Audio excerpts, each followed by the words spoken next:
What's up, buttercups? Welcome to Mean Age Daydream. I feel like I can't seem to get a good recording schedule going here because last week my kid was homesick. She's homesick again today for a different reason, like like an injury reason. I just can't seem to get this kid to go to school or go to camp and not be bothering me during these recordings. But that's parented, right? At least school starts up for me next week. Some of these people, their kids have been in school for like 3 weeks. I don't get it. When I was a kid, I remember summer being long, and I don't know if things have changed, if it's a different world out there now than it used to be as far as scheduling, if they stagger these things. I don't know. But when I was a kid, it was definitely end of summer. My kid's going back on like the 26th or something. That's what I remember it being. I swear to God, I thought even maybe in September it started. And now these kids get out so early, like May, they're out running around, which is annoying. Children, stop bothering me year round. Can we just solidify it so all the kids are out being annoying at once?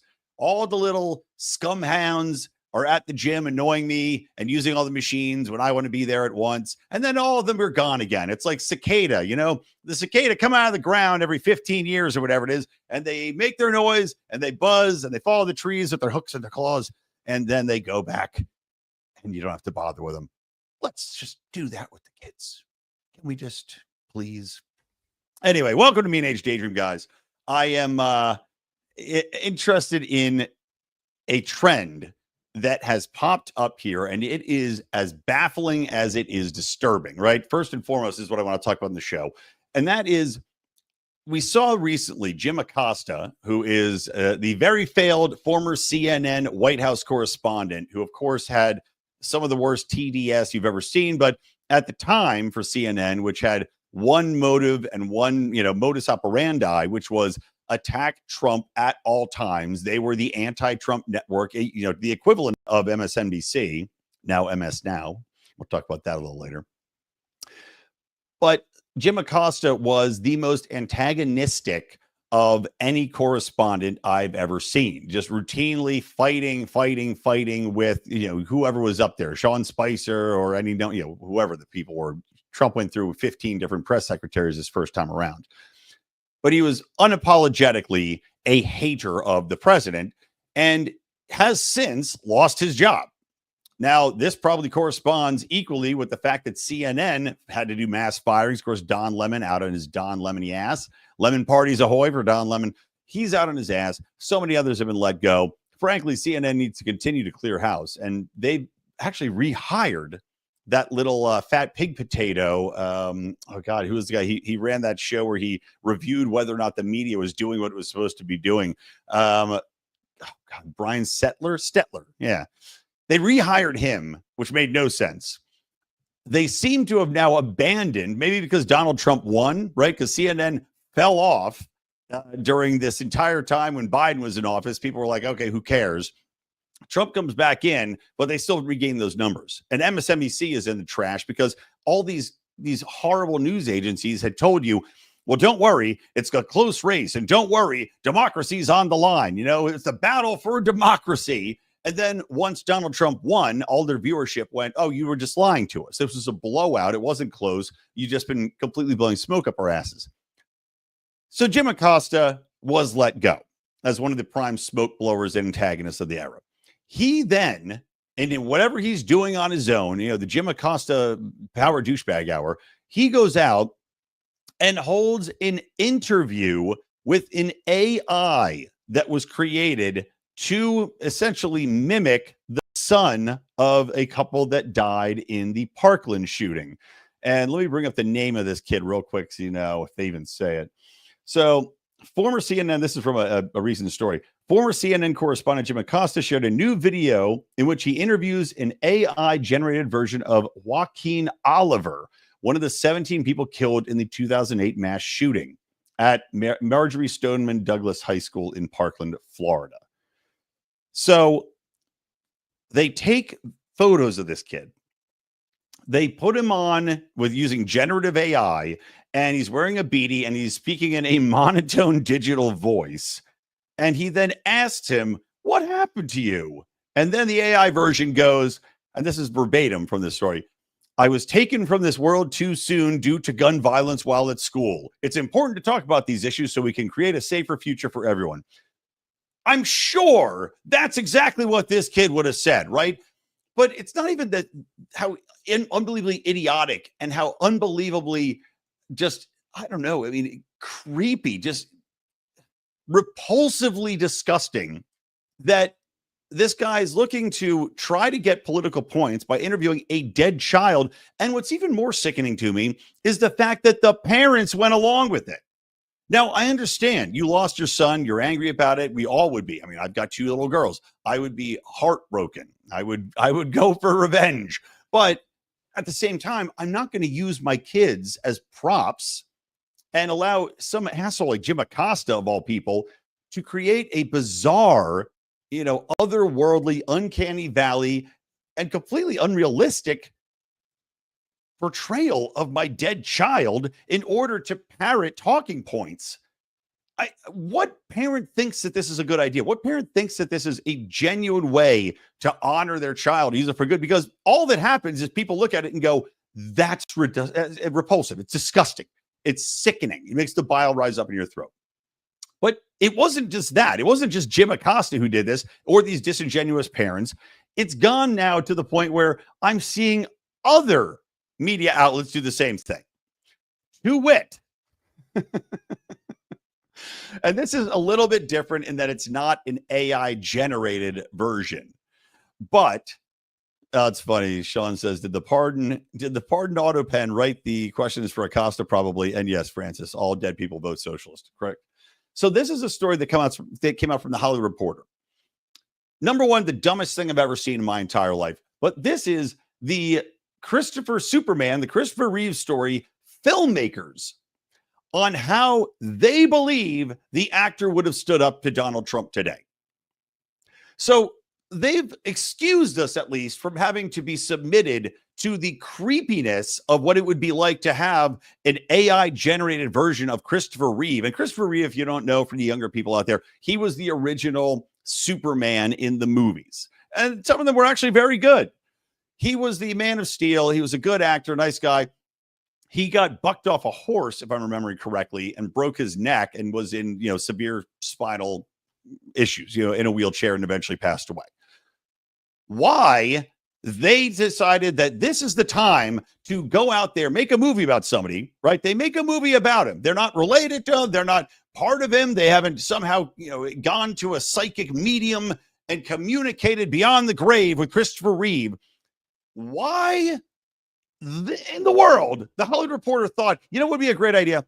Let's interview the filmmakers about this movie on what they think Christopher Reeve would have done were he alive to stand up to Donald Trump. Is this the new norm? Are we going to interview Batman's parents, who are also, of course, dead and fictional? Because what are we talking about here? Christopher Reeve's dead. He can't talk about what Trump's doing. This is all make-believe, as was the interview with the AI version of the Parkland shooting kid. Interview Batman's parents. Make it a whole DC thing. Maybe this is James Gunn's idea, right? But roll it out as part of the new DC universe. Batman's parents coming back, worried about gun violence because the Joker shot him dead, right? They're going to stand up against it. Although maybe, considering the fact that they were killed by violent crime and there was about mob connections there and people weren't safe on the streets, maybe Batman's parents would be like, send in the National Guard to Gotham City, right? Maybe it would come back and really bite him in the ass. But where do you draw the line with this shit? Where do you draw the line on what is acceptable, realistic, and not just abusive to the memory of someone who has died? Because I would say, without a doubt, without permission from Christopher Reeve, portraying this character, saying that because you made a film about the man, you somehow know his perspective on a current event that he couldn't possibly comprehend. Think about that. Christopher Reeve died well before Donald Trump came to office. Why would you ever think he would have a take on how to stand up? Number one, Christopher Reeve can't stand up. He's in a wheelchair. Number two, who knows if he'd agree with him or disagree with him? Just because some people might have had views in the past that agree with certain liberal perspectives, and of course, these jerk-offs certainly think that they would have, doesn't mean that he might not have changed his viewpoint. Maybe he would have gotten help from a FDA allowed treatment, right, which Donald Trump has advocated for, that changes the way in which his condition could be treated. Maybe he found out that somebody got violently attacked that he's friends with or family with, and he decided, you know what, maybe we want some more crackdowns. We want more gun laws that allow people to have private protection and personal carry. You don't know. And to presume that you know how he would react to this is like, here's Christopher Reeve's take on getting probed by an alien. How are you going to know? It didn't happen. And there's no possible way you, as an outsider with a different brain, with a different perspective, who hasn't spent, decades and decades up Christopher Reeve's ass, you don't know what he would have said. But this is now becoming more and more accepted. And as I said, where do you draw the line with this shit? Why would you even think this was a good idea, a good article, a good generative AI to create, and not something that makes you look like a desperate buffoon clinging at straws when you feel the culture slipping away? Because that's certainly what it seems like, that they know they're losing a cultural war and that they're now saying, well, what can we do? No, let's get Superman. Superman will talk ill about Trump, even though James Gunn, despite all the hoopla in advance of Superman, didn't really make much of a political movie. Where do you go from here? Bullwinkle Moose? Is he the next one to have a hot take on Trump? Just so fucking stupid. And this is the mainstream media. This is what we're supposed to be believing. Just unbelievable. All right, so moving on. The other thing I want to talk about this morning is, I mentioned the MSNBC rebrand. So MSNBC, of course, was the Microsoft network, and then they had combined with NBC for the news aspect of it. But all it was a leftist insane asylum, essentially. Nothing they said ever proved to be accurate. I mean, Rachel Maddow is one of the biggest perpetrators of lies that has ever existed, from COVID lies to Trump Russiagate lies, you name it. She's lied about it, and in very cavalier fashion. And they will even tell you flat out, we are not a news network. We are an opinion network. We're an entertainment network. This is because they basically had to defend themselves in court. They're now rebranding from MSNBC, and maybe this is Microsoft distancing themselves, but from MSNBC to MS Now. Now, that is the most on-brand rebrand I've ever heard in my life. Because, number one, it stands for My Source News, right? So that's, perfect. It is. It's your source. It's your truth. You're making it up. It's bullshit. And they're, by the way, supposedly going to do a big hiring spree and build out the news gathering component of their network. Now, how they're having money to do that, I don't know, because MSNBC is at the bottom of the ratings, even below CNN, at the bottom, because as I mentioned earlier, they've lost their entire audience and nobody trusts them anymore. So they're going to what? They're going to hire in a bunch of journalists and then rebrand to MS Now, which is hilarious because the only people left watching that network are insane liberal women. So rebranding it to Ms. Now, or even better, Ms. No, it's like a chef's kiss. You can't think of a worse / better rebrand than Ms. Now, because it's Ms. Now for those Mrs. in the know, and we're going to keep on spouting bullshit. I'm sure Rachel Maddow's not going anywhere. The rebrand is not going to save it, and frankly, at this point in time, I don't know what could save it. I mean, they're spinning it off from NBC Universal into its own company, which is why they're doing that is because it's a money loser. It's something that they need to spin off because they want it off the books. And now they can simply let it die. And like I said, I don't believe that they're going to do a big hiring spree. It just doesn't make sense from a foundational standpoint when you're losing money and you're not profitable. And by the way, primed to be less profitable if RFK is successful in banning pharmaceutical ads, which I agree, I don't think should be a thing. But let's say he is successful in that. There's nothing left for them to advertise to. What your advertising sector is a very small segment of the American population, which is going to be, I guess, insane liberal women with degrees, primarily probably white women with liberal arts degrees. And, how many Summer's Eve douches can you run at a time? You can't, every commercial can't be for a douche. Every commercial can't be for some sort of elbow cream. So, how's it going to stay afloat? It's not. It's just that simple. Oh, cat food. Good call. Okay, so there's that. Now, I wanted to talk about, too, as we're talking about kind of woke rebrands, the fact that Jaguar, however you want to say it, the very formerly popular British brand of sports car, went through a rebrand of their own about a year ago. Some of you might remember this. They went and ditched the iconic leaping Jaguar, which was a fantastic, one of the best logos, up there with Nike's swoosh, if we're going to be honest. But a leaping Jaguar, it was on the front of their cars. They had what do they call it? The hood ornaments with the Jaguar. They had it on all of their branding. It was a gorgeous logo for a car that was associated with sophistication, with money, with maleness, because it was many times. I think the Jaguar was James Bond's car in a few of those movies. So it really gave off that aura of manliness, wealth, power, confidence.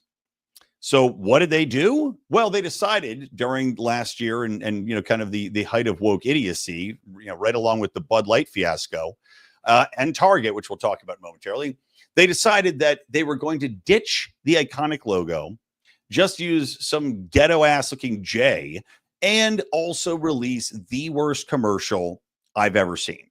And that commercial was essentially telling every straight man that had ever bought a Jaguar, that would ever think about buying a Jaguar, that they were no longer welcome and should not consider this car anymore. The commercial was a smorgasbord, a United Colors of Benetton ad of every race, cross-dressed, transgender, men dressed in dresses, women wearing suits, goofy haircuts, can't tell who is what, alien-looking motherfuckers, ugly as fuck, every one of them, mishmashed in here, all wearing brightly colored outfits, marching along a Martian landscape and putting in your face like, hey, we're everything woke in the world. That was the exact message of this. And it was something like, transcend expectations, Jaguar. Since that point, Jaguar has become one of the least profitable car companies in the world. They had sales drops, and I can't remember exactly what month it was. This is like one or 2 months ago. A sales drop, I believe, of something like 87%. And I think that might even be low. Think about that.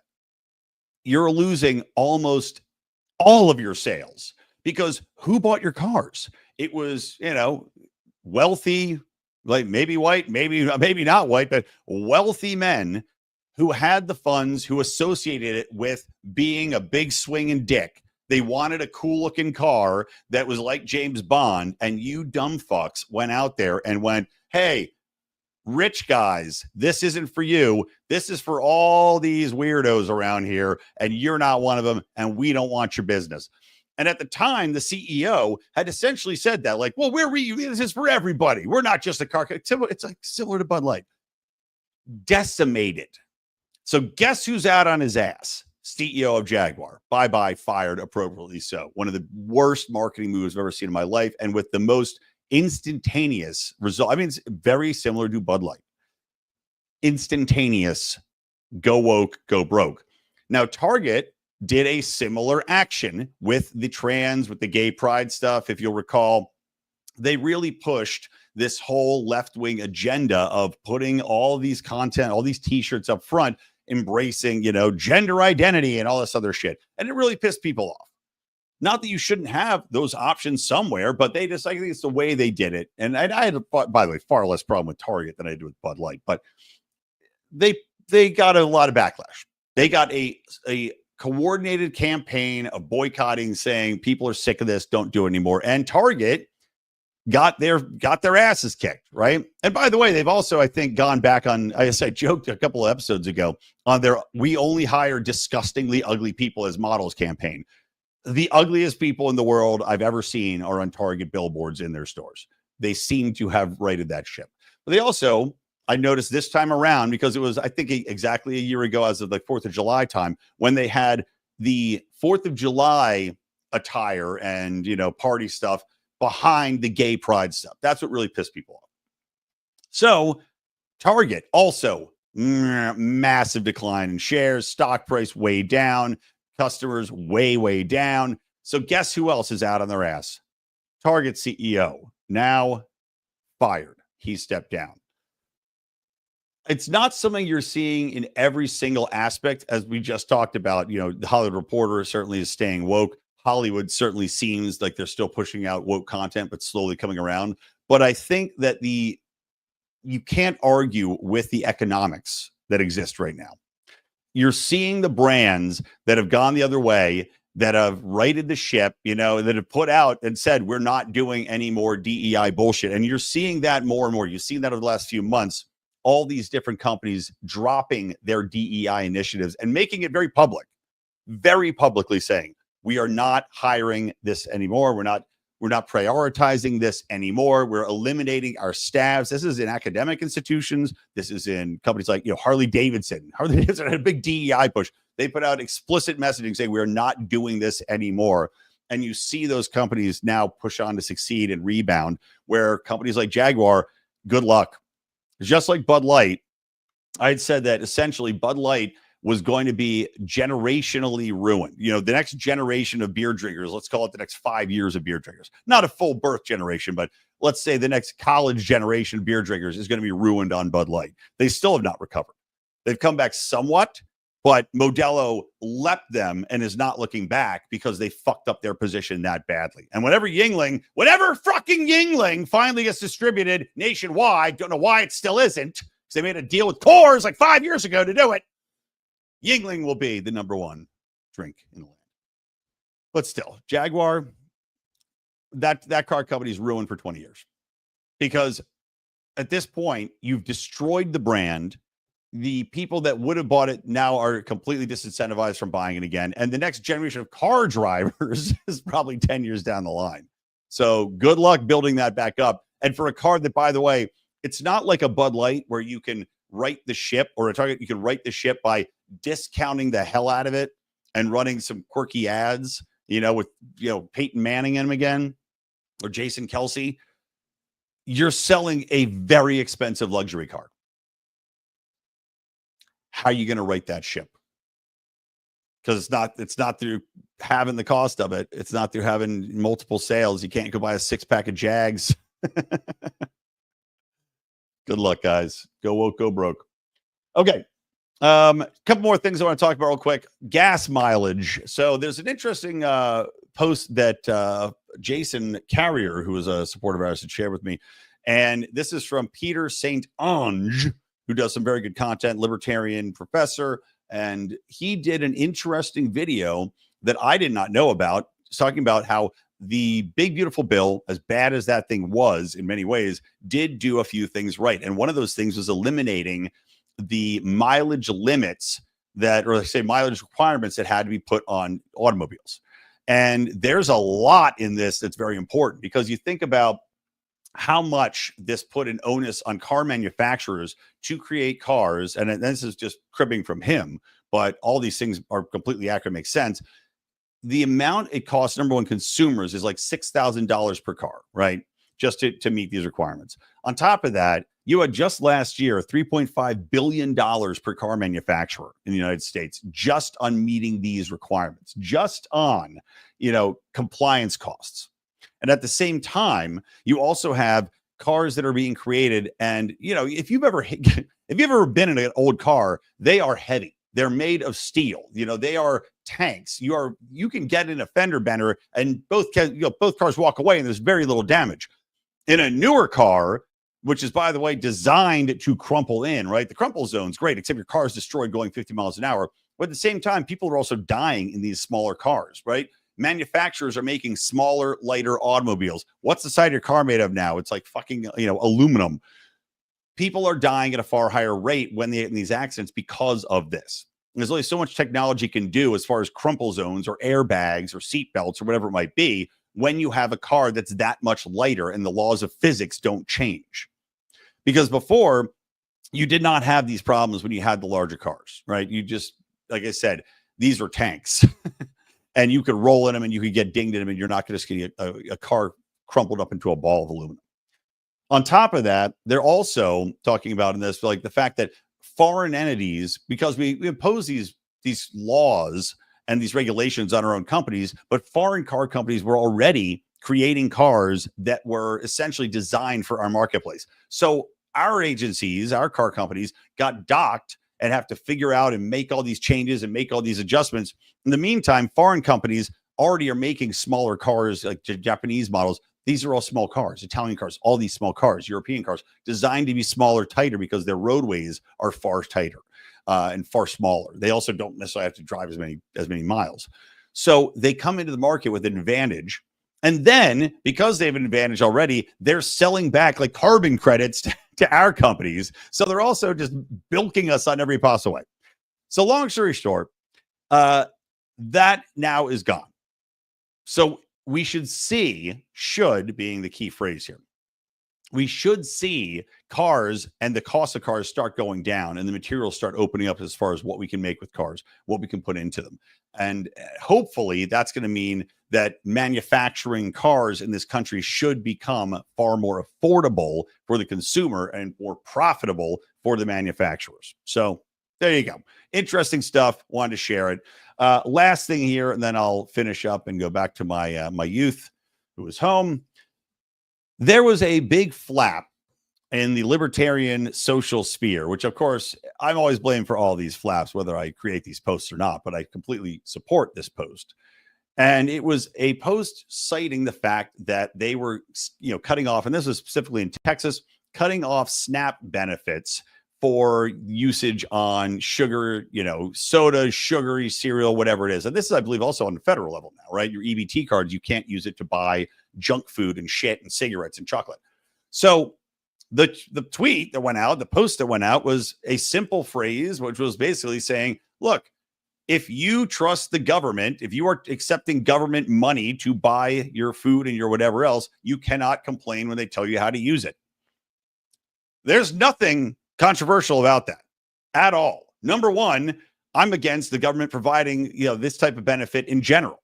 I'm sorry. It's led to a complete downfall of society, of the rules, in fact, that exist on people being incentivized to make their own way. Number one, people not bilking the system. And we know the fact that, for a fact that there's families that just live off welfare full time, that don't bother to work, that don't bother to go out and fight for anything better in life, because the human condition tends to be to gravitate towards a position of comfort and just stay there. And the government does a horrible job of finding anybody or holding anybody accountable. We also know how disincentivizing many of these programs are towards keeping families intact when you're incentivized to keep, let's say, a father out of the household, because if the father comes home, you lose some of your welfare money and your EBT credits and all this other shit. So this whole system is designed to prop up failure in society, in families, in upward mobility, in accountability. It's all poisonous. And on top of that, now you see what the scams are that are being run with a lot of these. And I was just reading about one recently where people would simply sell their EBT credits because you could use them on cigarettes and whatever else. And they just trade them for drugs or trade them for cash or trade them for whatever. And there was an entire ecosystem set up about this. So to pretend that this is something that is so pure that these people just need it to live is bullshit, especially when they're using it and selling it and people are taking advantage of it to such a huge extent. I'm not saying there aren't certain people that do need it for its appropriate cause and utilize it and then get off of it. I'm sure those people exist, but the amount of fraud and waste is unbelievable. So yeah, I'm against these programs in general. But then this set off a firestorm of debate. Somehow people saying that it was a violation of the non-aggression principle to take people off of these programs or kick them off or to stop them from using the money for whatever they want to buy it for. Now, that's ridiculous. If somebody is molesting a child, it's not a violation of the NAP to tell them to stop molesting the child as much as they've gotten used to doing it. I'm sorry. No, it's not. It's not a violation to tell somebody to stop doing something that's bad. And also, to the point of the post, the point is to say, if you're taking government money and they tell you you have to spend it this way or that way, that's part and parcel with being a teat, sucking the government teat. You accept the deal with the devil.